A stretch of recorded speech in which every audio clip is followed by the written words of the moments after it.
வெண்பருத்தி நூலெடுத்து வாய் வெடிச்ச பூவெடுத்து நான் அணிஞ்சிட தொடுத்து வச்ச நடினமான மாலை இது.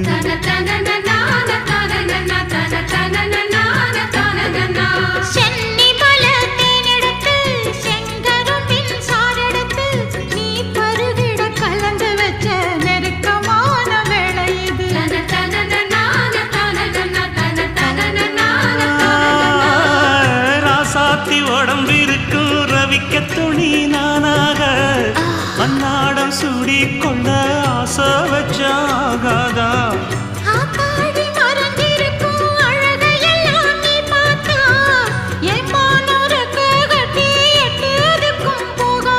அடிச்சீனி சக்கரையே எட்டி நீயும் நிக்கிறையே நான் ஏங்கி ஏங்கி பார்க்கிற போறாங்க.